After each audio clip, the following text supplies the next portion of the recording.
If you are struggling with a handstand press, today we're going to go over the drills that are going to get your shoulders, traps, and upper back strong enough to get your legs floating all the way up into the air.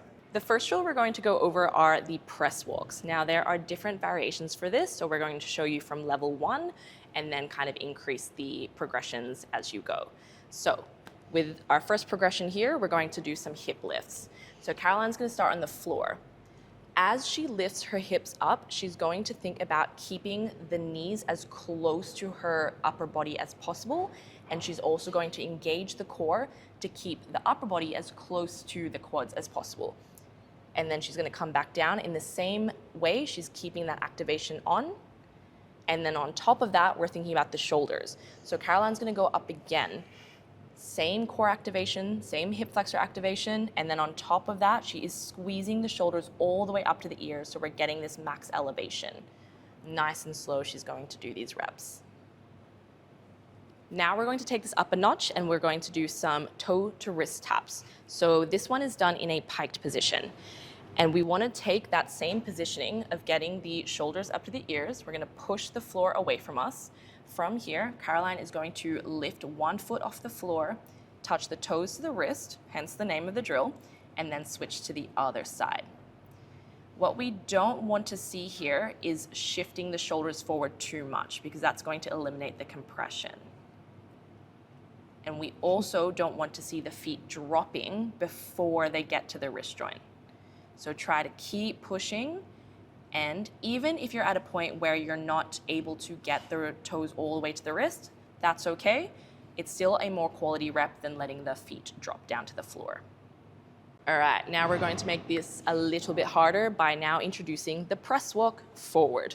So same position here that we start with. Caroline is going to transfer the weight onto the upper body and slowly float the feet forward. And this is coming from the hips lifting up. So big push, floor away from us, hips lift, and then we press forward. A good marker of progress, because yours might not look as floaty to begin with, and that's so fine, is being able to go from maybe a fast looking rep like this. It's a little bit jumpy, that's okay. But with practice, they then become floatier and floatier. All right, our spiciest variation is the backwards press walk. So it's a little bit harder because our shoulders have to be in a more open position to make this happen. So exact same as the press walk, except now we float the feet backwards. So from here, Caroline pushes the floor away, shoulders up to the ears, floaty backwards. Again, they might not look this floaty to begin with. Caroline's going to show us some backwards, maybe jumpy ones. Yeah, like that. And then the marker of progress with intentional practice and form checking, this is going to then get a lot floatier. One of my favorite drills to practice the elevation in a handstand, actually for any handstand level, is the tuck box walk-in.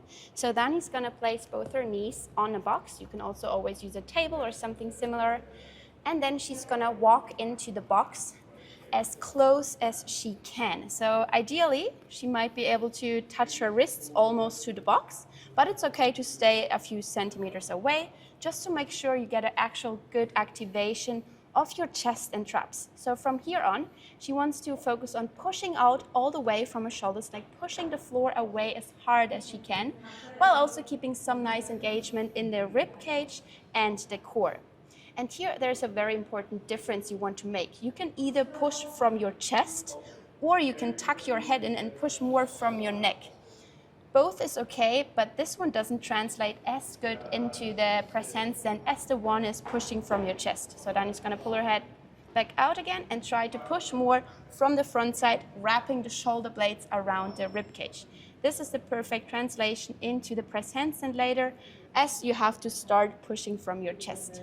If you've been enjoying these drills so far, don't forget to check out Caroline's channel because we also go over our favorite drills to get you better at spinal articulation, which is going to be a super important skill for being able to curl up and stack the joints for your handstand press. So a great conditioning drill that I like to do to strengthen the shoulders for this movement is the chest to wall press negative. So Caroline's going to get up onto the wall. This is going to be a bit mobility dependent. So if you're not as flexible, you might be further away. And if you are super flexible or you're feeling a bit spicy, you can go closer to the wall. From here, as Caroline straddles the legs and as she gets lower, she's going to think about having to press her shoulders and traps all the way up to her ears. So she's going into a lot of elevation and she's going nice and slow, thinking about pressing the quads to the torso in order to maintain that compression. That was a beautiful rep, and I'm gonna make her do another one as I talk you through this even more. What we do like about the wall is that it kind of jams you and gives you this tactile feedback to have to elevate. So the good thing about this is you want to keep thinking about trap activation rather than planching forward. If we planch forward, yes, it's hard, and yes, it's going to make us a bit stronger, but it's not the specific handstand strength that we are looking for the press. Next up, we're gonna take the handstand to the wall. So Dani's gonna come up into a chest to wall handstand, and we're gonna practice the shoulder engagement here. So Dani's gonna practice to sink in her shoulders, and then she's gonna push the floor away as hard as she can. So really create space in the shoulders and sink again. So this is like shoulder shrugs in a handstand.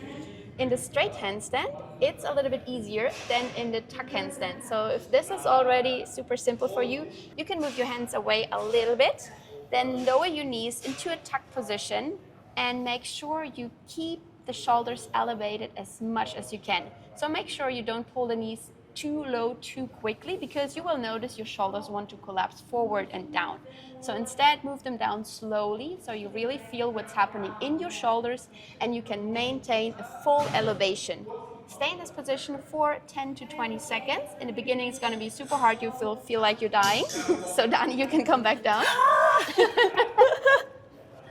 But if you not feel like you're dying, then you're doing it wrong. So try harder and push as hard as you can. Of course, you can also do the tuck handstand freestanding, so without the wall, but make sure you have a really good form if you do that, or just stay at the wall for the conditioning part. And then whether you're doing the freestanding or the wall variation, you just want to make sure that you're thinking about the ribcage crunching towards the lower body and then the knees really tucking in towards the upper body so that you are getting that element of compression in there as well. And those are our favorite drills to strengthen your shoulders for the handstand press. If you have any questions for that, just pop them in the comments below and we will see you in the next video. Nice. Cool.